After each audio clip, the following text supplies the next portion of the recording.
Hello friends, welcome back to B quick recipes. ഇന്ന് ഞാൻ വന്നിരിക്കുന്നത് സദ്യ സ്പെഷ്യൽ പുളിയിഞ്ചിയുടെ റെസിപ്പിയുമായിട്ടാണ്.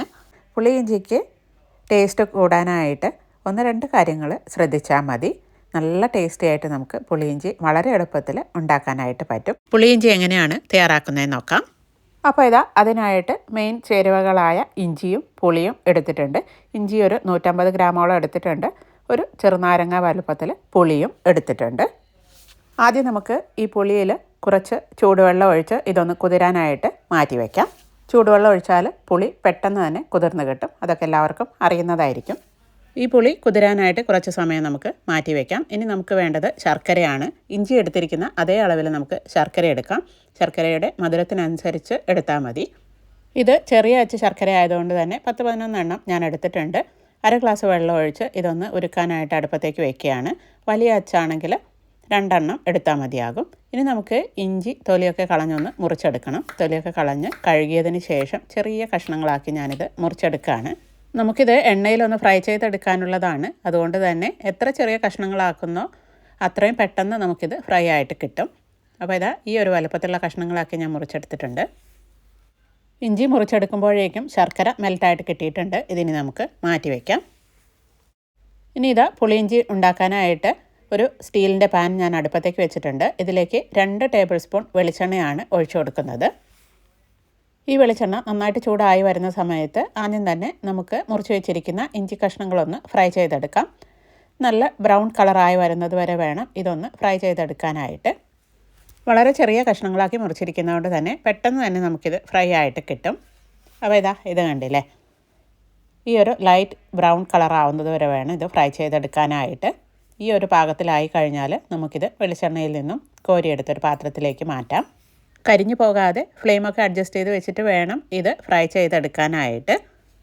ഈ ഫ്രൈ ചെയ്ത് വെച്ചിരിക്കുന്ന ഇഞ്ചി കഷ്ണങ്ങളുടെ ചൂടൊന്ന് ആറി കഴിയുമ്പോൾ നമുക്ക് മിക്സിയുടെ ജാറിലിട്ട് ഇതൊന്ന് പൊടിച്ചെടുക്കണം. ഇഞ്ചി ഇതുപോലെ ഒന്ന് പൊടിച്ചെടുത്ത് ചേർക്കുകയാണെങ്കിൽ നമ്മുടെ പുളിയിഞ്ചിക്ക് നല്ലൊരു ടേസ്റ്റ് ആയിരിക്കും. നിങ്ങൾ ഇതുവരെ ഇതുപോലെ ചെയ്ത് നോക്കിയിട്ടില്ലെങ്കിൽ ഒന്ന് ചെയ്ത് നോക്കൂ കേട്ടോ. ഇങ്ങനെ പൊടിച്ച് ചേർക്കുന്നത് കൊണ്ട് തന്നെ ഇഞ്ചി കഷ്ണങ്ങൾ പുളിയിഞ്ചിയിൽ കടിക്കുകയില്ല. കുട്ടികൾക്ക് പോലും ഇത് വളരെയധികം ഇഷ്ടമാവും. അപ്പോൾ ഞാനിതൊന്ന് പൊടിച്ചെടുത്ത് കൊണ്ടുവന്നിട്ടുണ്ട്. ഇനി ഇത് നമുക്ക് മാറ്റി വയ്ക്കാം. ഇനി ഇഞ്ചി ഫ്രൈ ചെയ്തെടുത്ത അതേ എണ്ണയിലേക്ക് 2 പച്ചമുളക് ചെറുതായി അരിഞ്ഞത് ചേർത്ത് ഒന്ന് മൂപ്പിച്ചെടുക്കുകയാണ്. നന്നായിട്ട് തന്നെ ഒന്ന് ഫ്രൈ ചെയ്തെടുക്കണം. പുളിയിഞ്ചിയിൽ കടുക് ചേർക്കാൻ ഇഷ്ടമുള്ളവർക്ക് ആദ്യം കടുക് പൊട്ടിച്ചെടുത്തതിന് ശേഷം പച്ചമുളകിൻ്റെ കഷ്ണങ്ങൾ ചേർത്ത് വഴറ്റിയെടുത്താൽ മതി. പച്ചമുളകൊക്കെ നന്നായിട്ട് ഫ്രൈ ആയി വന്നാൽ മാത്രമേ ഇത് കൂടുതൽ കാലം കേടാകാതെ ഇരിക്കുകയുള്ളൂ. അപ്പോൾ പച്ചമുളകിൻ്റെ കഷ്ണങ്ങൾ നന്നായിട്ട് ഫ്രൈ ആയി വന്നതിന് ശേഷം കുറച്ച് കറിവേപ്പിലയും 3-4 വറ്റൽമുളകും ഒന്ന് മുറിച്ച് ചേർത്ത് കൊടുക്കാം. ഇതും ഒന്ന് മൂപ്പിച്ചെടുക്കുകയാണ്. ഇതൊക്കെ ആവശ്യത്തിന് മൂത്ത് വന്നു കഴിഞ്ഞാൽ ഇതിലേക്ക് നമുക്ക് പൊടികളാണ് ചേർക്കാനുള്ളത്. നല്ലപോലെ ഫ്ലെയിം കുറച്ച് വെച്ചതിന് ശേഷം മാത്രമേ പൊടികൾ ചേർക്കാവൂ, ഇല്ലെങ്കിൽ പൊടികൾ കരിഞ്ഞു പോകും. 1/4 ടീസ്പൂണോളം മഞ്ഞൾപ്പൊടിയും 3/4 ടീസ്പൂണോളം മുളക് പൊടിയും ചേർത്തിട്ടുണ്ട്. 3/4 ടീസ്പൂണോളം ചെറിയ ജീരകത്തിൻ്റെ പൊടി ചേർക്കുകയാണ്. ജീരകം വറുത്ത് പൊടിച്ചതാണിത്. 1/4 ടീസ്പൂണോളം ഉലുവാപ്പൊടി ചേർക്കുകയാണ്. ഉലുവയും വറുത്ത് പൊടിച്ചെടുത്തതാണ്. ഇതൊക്കെ ചേർത്ത് കഴിഞ്ഞാൽ ഒരു പ്രത്യേക ടേസ്റ്റ് തന്നെയായിരിക്കും നമ്മുടെ പുളിയിഞ്ചിക്ക്. ഇനി വേണ്ടത് കായത്തിൻ്റെ പൊടിയാണ്. ഇതും 3/4 ടീസ്പൂണോളം ചേർക്കുന്നുണ്ട്.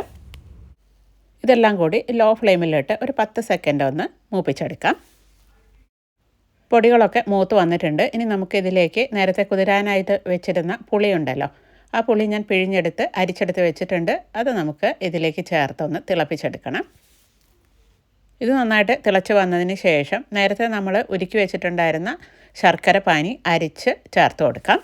ശർക്കര പൊടിയാണ് നിങ്ങളുടെ കയ്യിലുള്ളതെങ്കിൽ ഇതുപോലെ ഉരുക്കിയെടുക്കേണ്ട ആവശ്യമില്ല. ഡയറക്റ്റായിട്ട് തന്നെ ഇതിലേക്ക് ചേർത്ത് കൊടുത്താൽ മതി.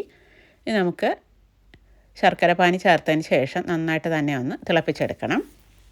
തിളച്ച് വന്നിട്ടുണ്ട്. ഈ സമയത്താണ് നമ്മൾ പൊടിച്ച് വെച്ചിരിക്കുന്ന ഇഞ്ചി ഇതിലേക്ക് ചേർക്കേണ്ടത്. നമ്മളിതുവരെ ഉപ്പ് ചേർത്തിട്ടില്ല. ഈ സമയത്ത് ഒരു 3/4 ടീസ്പൂണോളം ഉപ്പ് ഞാനിതിലേക്ക് ചേർക്കുകയാണ്. ഇനി ഇതൊന്ന് കുറുകി വരണം. ഒരു മീഡിയം ഫ്ലെയിമിലിട്ടിട്ട് വേണം ഇതൊന്ന് കുറുക്കിയെടുക്കാനായിട്ട്. ഈ സമയത്ത് വളരെ കുറച്ച് ഉപ്പ് മാത്രം ചേർത്ത് കൊടുത്താൽ മതി. പുളിവെള്ളത്തിലും ഉപ്പുണ്ടാകും. കുറുകി വരുന്ന സമയത്ത് നമുക്ക് ഉപ്പ് ആവശ്യമാണെങ്കിൽ ചേർത്ത് കൊടുക്കാവുന്നതാണ്. ഇതൊരു മീഡിയം ഫ്ലെയിമിൽ വെച്ചിട്ട് കുറുക്കിയെടുത്താൽ മതി. അപ്പോഴാണ് പുളിയിഞ്ചിക്ക് അതിൻ്റെ തനതായ ടേസ്റ്റ് കിട്ടുന്നത്. ഇത് കുറുകി വരാനായിട്ടൊരു 15 മിനിറ്റെങ്കിലും എടുക്കും കേട്ടോ. പെട്ടെന്ന് കുറുകി വരാനായിട്ട് ഹൈ ഫ്ലെയിമിലിട്ട് ചെയ്യരുത്. മീഡിയം ഫ്ലെയിമിൽ ഇട്ടിട്ട് തന്നെ ചെയ്തെടുക്കണം. അപ്പോൾ ഇതായത് കണ്ടില്ലേ, ഒരു 15 മിനിറ്റൊക്കെ കഴിയുമ്പോഴേക്കും ഈ ഒരു കൺസിസ്റ്റൻസിയിലായി വന്നിട്ടുണ്ട്. കണ്ടില്ലേ?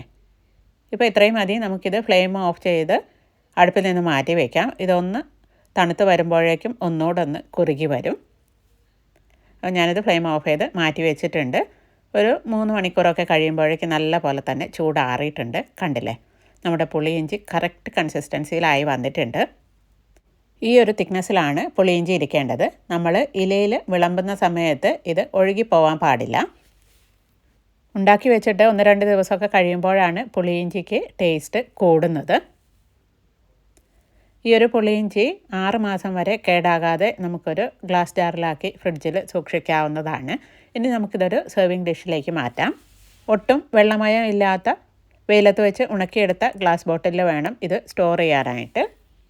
പുളിയിഞ്ചി വളരെ എളുപ്പമല്ലേ ഉണ്ടാക്കിയെടുക്കാനായിട്ട്. ഇത് കുറുക്കിയെടുക്കാനായിട്ടാണ് കുറച്ച് അധികം സമയം വേണ്ടത്. അതൊരു മീഡിയം ഫ്ലെയിമിൽ ഇട്ടിട്ട് തന്നെ കുറുക്കിയെടുക്കണം. അപ്പോഴാണ് ഇതിന് പ്രത്യേക രുചി കിട്ടുന്നത്. ഇഞ്ചി നമ്മൾ ഫ്രൈ ചെയ്തതിന് ശേഷം ഒന്ന് പൊടിച്ച് ചേർക്കുകയാണെങ്കിൽ പ്രത്യേക ടേസ്റ്റ് തന്നെ ആയിരിക്കും. അതുപോലെ നമ്മൾ ഇഞ്ചി പൊടിക്കാനെടുക്കുന്ന മിക്സിയുടെ ജാറിലൊന്നും ഒട്ടും തന്നെ വെള്ളമയം ഉണ്ടാകാൻ പാടില്ല. പുളിയിഞ്ചിയുടെ ഈ റെസിപ്പി നിങ്ങൾക്ക് ഇഷ്ടമായിട്ടുണ്ടെങ്കിൽ എൻ്റെ ഈ വീഡിയോ ലൈക്ക് ചെയ്യാനും ഫ്രണ്ട്സിനും റിലേറ്റീവ്സിനൊക്കെ ഷെയർ ചെയ്യാനും എൻ്റെ ഈ ചാനൽ സബ്സ്ക്രൈബ് ചെയ്യാനും മറക്കല്ലേ. മറ്റൊരു അടിപൊളി റെസിപ്പിയുമായിട്ട് അടുത്ത വീഡിയോയിൽ കാണാം. എല്ലാവർക്കും ഓണാശംസകൾ. Thank you. Bye bye.